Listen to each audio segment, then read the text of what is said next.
Hey guys, welcome back to my channel. If you guys are new here, my name is Nkenna. I am responsible for everything that goes on here. I know it's been quite some time. If you are not new here, it's been about 7 months. I know that's a very long time. It's been almost a year, which is ridiculous. But since I've been away, I have become a travel nurse. I am a travel COVID ICU nurse. And as you guys can tell from the title of today's video, I'm going to be talking about 5 questions that you should be asking in your travel nurse interviews. So I'll definitely go into more detail in a separate video if you guys want to see that.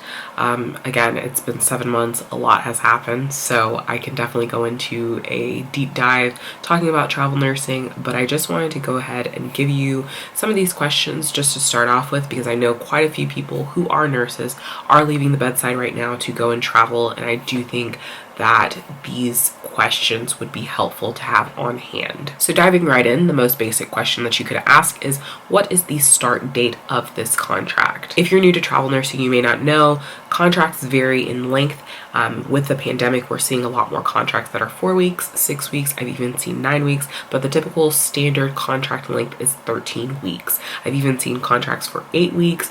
I saw a contract for 20 weeks, and then there was one that was like 56 weeks, but 13 weeks is the standard amongst these contracts. So typically you want to ask, what is the contract length? What is the start date? And that can give you an idea about familiarizing yourself with where you're going to be calendar-wise, or how to plan things throughout the year. And as a travel nurse, you may already know this, but you are your own boss. So let's say they say the start date is November 8th, and you're really trying to shoot to start after the holidays, after Thanksgiving, or maybe even after Christmas.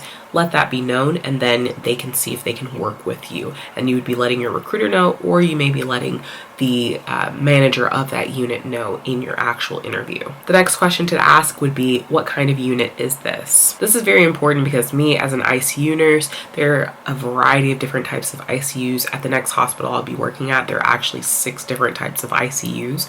So I'm somebody who has background in a neurosurgery / neurotrauma ICU. However, the last 2 contracts I've done have been on ICU float teams. So I've been in COVID ICUs where they're completely designated to just COVID patients. I've also been in neurotrauma. I have taken CVICU patients, never a fresh open heart, and I have also been in a medical / surgical, so medical surgical ICU. So it's very important to ask, because I personally do not feel comfortable being in a strict CVICU unit. Cardiac is not my thing. I love it. However, that's not my training, and I just don't feel comfortable enough to be taking cardiac patients. However, the same could be said if you are a CVICU nurse, you have, neuro is not your strong point, or you're just not really interested in neuro. It's very beneficial to ask, what kind of unit is this, just so you know what you're getting yourself into.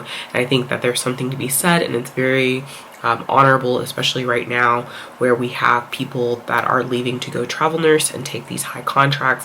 However, they don't have the skill set or the qualifications in that background.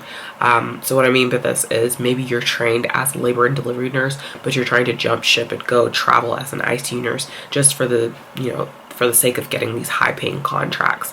1, it's not safe, and then 2, there's no integrity there. So I say all this to say the most important thing is to protect your license. With nursing, you never want to bring harm to the patient. You always want to protect your patients. You want to protect your license. So it can never, there's no downside to asking what kind of unit it is.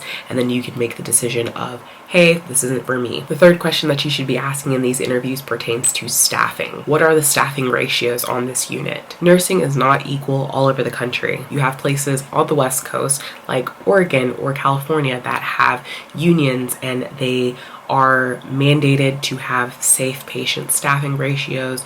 Nurses do not take more than a certain amount of patients. However, on the East Coast, when I was working in Georgia, there were many times, many days, many weeks that I would come in and I would have 3 patients, 3 critically ill patients every single time I walked into the hospital. Whereas on the converse, when I was working in California, I would come into work and they said, oh, your patient was post-arrest, you're only going to be 1-to-1. Oh, you have a CRRT patient, you're going to be 1-to-1. Oh, you have a COVID patient, you're going to be 1-to-1.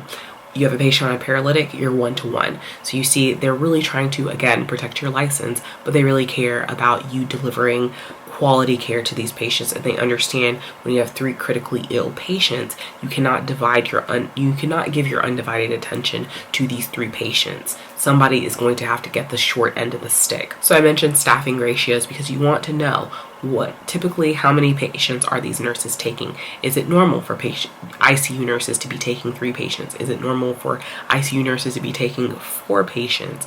It kind of gives you an idea of the acuity of these patients, but then also, what are you getting yourself into? Are they critically understaffed? Are the patients not that sick?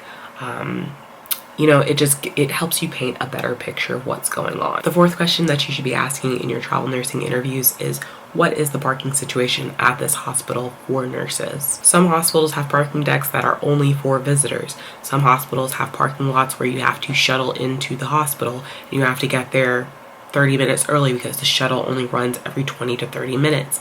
Some hospitals have a parking lot that is close, but it's across the street, so you have to walk. Again, these are all different factors that you have to consider that go into the logistics of what is your day going to look like prior to your shift. On my first 2 travel contracts, I worked night shifts, so I was thankful and I was blessed that I did not have to pay for parking. I was not fighting for parking with visitors and all the people who do come to the hospital during the day. And typically most hospitals allow night shift nurses to park for free. However, on my next contract, I'm going to be working day shift. I'm super excited about that. However, it is $8 per day to park. So you can pay $8 a day or you can pay $35 a month for a monthly parking pass. I mentioned this because I was able to negotiate a stipend for my monthly parking fee, so that is one less thing that I have to worry about and I am able to save even more of my money. The final question that you should be asking in your travel nursing interviews is, what color scrubs do you wear on this unit? On the East Coast, and more specifically in Georgia, I'm used to nurses wearing navy blue. At my first travel assignment, nurses wore navy blue in Colorado. And then at my second travel assignment in California, nurses were allowed to wear any color. This 3rd assignment,